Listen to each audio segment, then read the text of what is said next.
Olá, bom dia. Meu nome é Cássio Eduardo Soares Miranda, eu sou coordenador do NEL, do Núcleo de Estudos Lacanianos em Teresina, e nós estamos dando continuidade à nossa programação aí do NEL. Nós temos duas modalidades de programação. Uma são um seminário de conceitos fundamentais, que é um seminário de leitura, e nós estamos trabalhando a temática da pulsão nesse momento. E uma outra modalidade que nós temos é exatamente esse que nós estamos agora, nesse momento, trabalhando, que são as lições introdutórias à psicanálise. Nós estamos aí nas lições introdutórias 1, discutindo a temática da sexualidade em Freud.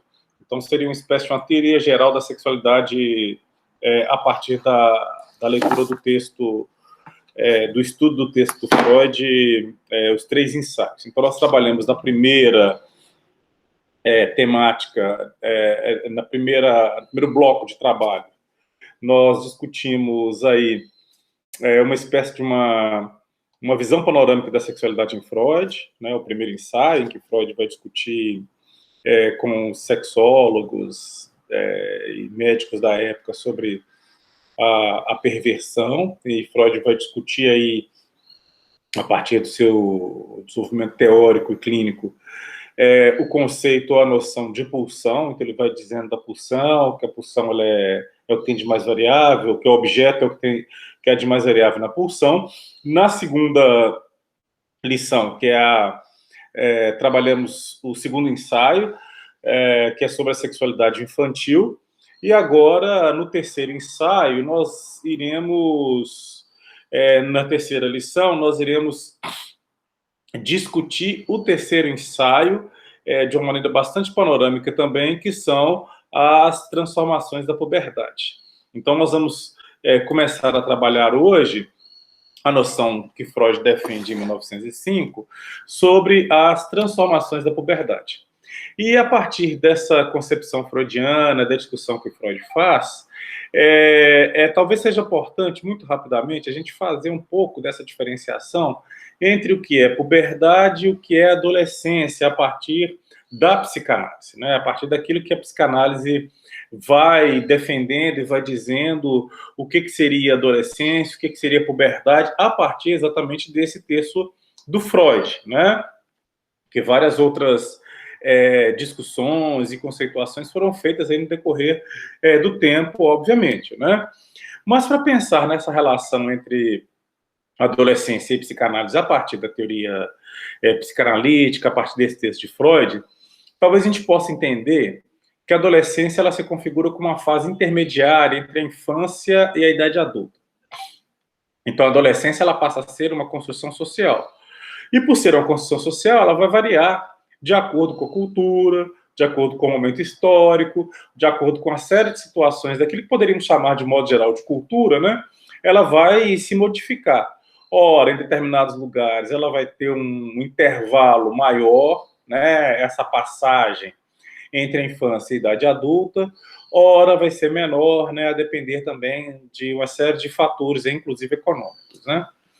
E a gente sabe que até o final do século XVIII, a adolescência não era percebida como um estágio particular do desenvolvimento humano. Então, assim, não havia esse momento de passagem tão marcado assim até o século XVIII, né, conforme a gente tem hoje. As coisas se misturavam. Assim. Você tinha os ritos de passagem, claro, né, que isso era entendido como adolescência. Mas a adolescência, da maneira como nós compreendemos no contemporâneo, ela não era vista dessa forma até o século XVIII, né? E para a psicanálise, a puberdade ela vai ser, na realidade, um tempo lógico do encontro com o real do sexo. Porque a gente vai ver que alguma coisa se modifica, né? Estamos pensando aí a partir dos 3 ensaios, quando Freud fala da sexualidade infantil, de algumas das características da sexualidade infantil, que está no vídeo anterior. E nesse momento, Freud vai dizer que na puberdade alguma coisa nova se passa, algo de novo acontece, né? E por isso que a puberdade seria um tempo lógico do encontro com o real do sexo. E quando pensamos na adolescência, na sua relação com a puberdade, a adolescência passa a ser como uma resposta sintomática do sujeito ao encontro com o real do sexo na puberdade. Então, no momento em que o real do sexo aparece na puberdade, a resposta que o sujeito dá a isso é o que comumente chamamos de adolescência, ou seja, a maneira que o sujeito tem de se defender, de responder frente a isso que a gente chama de puberdade, né? E esse texto de 1905, Freud vai dizer, né, ele vai usar o termo puberdade, em momento algum Freud fala de adolescência, né, tanto que o texto chama As Transformações da Puberdade. Ele vai fazer o uso desse termo para dizer de um segundo tempo da sexualidade. O primeiro tempo seria a infância, e o segundo tempo seria a isso que ele está chamando de puberdade, né? E que nós sustentamos a partir dessa ideia também de puberdade. E conforme já temos tratado, né, há dois tempos da sexualidade. O primeiro ocorre na infância, e esse momento que ocorre na infância, ele retrocede ou é detido na latência, e o segundo momento sobrevém com a puberdade, né, que seria esse outro tempo da sexualidade, e ele determina, na perspectiva de Freud, em 1905, ele determina a configuração definitiva da vida sexual. E com isso, obviamente, traz alguns efeitos, tem algumas consequências. Uma dessas, com a chegada da puberdade, introduzem-se, então, aí as mudanças que levam a vida sexual infantil à sua configuração definitiva. Se a gente se reportar ao segundo ensaio, né, o ensaio da sexualidade infantil, Freud vai dizer que algumas situações vão acontecer ali na sexualidade infantil, que na adolescência, né, nisso que estamos sustentando como puberdade, as mudanças que levam a vida sexual infantil à sua configuração definitiva se dão na puberdade. E um outro elemento que ele vai dizer é que a pulsão na infância era predominantemente autoerótica. Não sei se, né, quem acompanhou o encontro passado se lembra disso, que nós falamos que uma das características da sexualidade infantil é o fato da pulsão ser autoerótica e dela reverberar no próprio corpo, né, no próprio corpo. Na puberdade, o que vai acontecer? Vai acontecer o encontro com o objeto sexual. É no momento em que essa pulsão ela deixa de encontrar satisfação no próprio corpo e vai requerer o objeto, né? Isso a partir do texto de 1905. E também surge um novo alvo sexual para a conjunção de todas as pulsões parciais, que seria a zona genital. Freud vai dizer que o alvo vai ser esse, da zona genital, e que a genitalidade vai ser alguma coisa que coordenaria toda a dimensão da vida sexual. Né, que ele vai dizer isso, assim, que tudo corrobora para que se dê o encontro sexual visando a perpetuação, né? E na puberdade, nessa perspectiva de Freud, duas transformações são decisivas. A primeira é que existe o primado da zona genital, conforme nós já falamos anteriormente, e esse primado da zona genital é que existe uma subordinação de todas as outras fontes de excitação sexual ao primado das zonas genitais. Então, nesse momento, o genital, ele passa, né, a se colocar, ele passa a existir como uma espécie de ordenador e coordenador, né, da excitação sexual, né, isso que a gente vai encontrar aqui, então, na psicanálise, nesse texto de 1905, e também a gente vai encontrar agora, nesse momento, a segunda transformação decisiva, que é o processo do encontro do objeto. E nessa situação toda, o que Freud vai dizer é que tem um momento que se chega a uma espécie de normalidade na vida sexual. E a normalidade na vida sexual, como aquilo que mais ocorre, né, segundo Freud, ela só é assegurada pela exata convergência das duas correntes que são dirigidas ao objeto sexual e também à meta sexual. Freud vai dizer que é como se fosse uma espécie de um túnel, né, perfurado dos dois lados, em que de um lado viria a dimensão sexual ou sensual, como ele diz, e de outro lado viria a dimensão terna. E a normalidade, né, ou a maturidade, como dizem outro texto, né, mas a normalidade da vida sexual, ela só é assegurada quando há a exata convergência entre essas duas correntes, dirigidas ao mesmo objeto sexual. E aí, nesse texto, né, conforme está colocado aqui, Freud vai dizer que a primeira dessas etapas comporta em si o que resta da primitiva eflorescência infantil da sexualidade. Ele vai dizer, é como a travessia de um túnel, conforme já havia apontado, perfurado desde ambas as extremidades.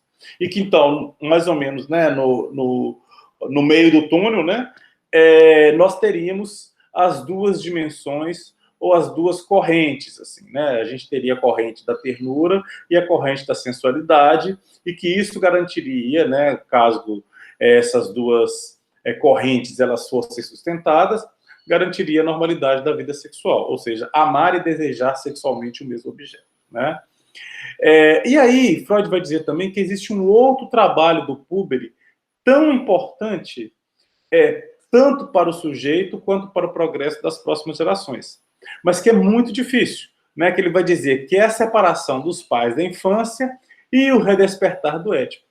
Então, o que Freud vai dizer é que a separação dos pais da infância e o despertar do Édipo são dois trabalhos muito importantes pelos quais o sujeito tem que passar. E no que diz respeito especificamente ao redespertar do Édipo, o que o texto de 1905 vai apontar para a gente é que na puberdade, esse redespertar do Édipo acontece. Então, aquilo que havia mais ou menos ficado apaziguado no período de latência, que na infância estava, né, presente, a latência provoca, né, ou promove um certo apaziguamento do Édipo, agora, na adolescência, ao redespertar do Édipo, e também a renovação de conflitos edipianos e fantasias incestuosas. Elas retornam aí na puberdade. E nesse texto de 1905, na página 213, na edição que eu estou usando, Freud vai dizer que, contemporaneamente, a subjugação e ao repúdio dessas fantasias claramente incestuosas, consuma-se uma das realizações psíquicas mais significativas, porém também mais dolorosas, do período da puberdade. Quais são? O desligamento da autoridade dos pais, unicamente através do qual se cria a oposição tão importante para o progresso da cultura entre a nova e a velha gerações. Então, o que Freud vai dizer é que, no mesmo momento, né, em que essas fantasias claramente incestuosas, né, elas são repudiadas, tem esse momento mais significativo, mas também o mais doloroso do período da puberdade, que é o desligamento da autoridade paterna.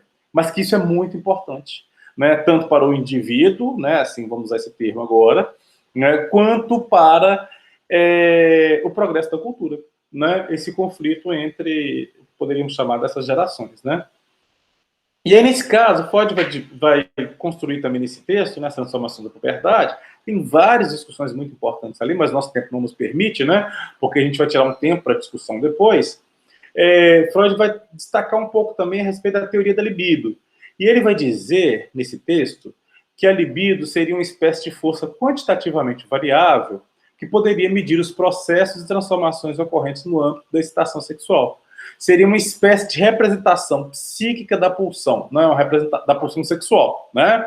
E aí Freud vai tratar da história da libido do eu em oposição à libido do objeto, né? Ou seja, você tem essa força quantitativamente variável, né, que ou tem uma certa libido do eu ou que tem uma certa libido do objeto, né? E aí, nesse caso, quando Freud vai dizer isso, dessa força quantitativamente variável, ele está dizendo exatamente isso, que seriam situações de oposição, né? Você tem um lado a libido do eu, a libido do objeto. O momento em que há um investimento libidinal no eu, ao momento que há um investimento libidinal no objeto. E que na adolescência, né, na puberdade, me desculpe para usar o termo freudiano, na puberdade haveria uma espécie de um progressivo investimento libidinal no objeto, né? Então a gente vai ficar por aqui, e nós vamos ficar por aqui, depois nós vamos discutir em um outro momento, né, para finalizar as lições 1, o Édipo e sua dissolução. Caso você tenha interesse em participar das nossas atividades, envie um e-mail para neoestudoslacanianos@gmail.com. Vai ser um prazer ter com vocês aqui. Nós encerramos essa exposição e vamos abrir agora para a gente poder conversar um pouco, discutir a partir dos pontos de interrogação, de dúvida, de esclarecimento, enfim, para a gente poder conversar um pouquinho com o texto. Até mais.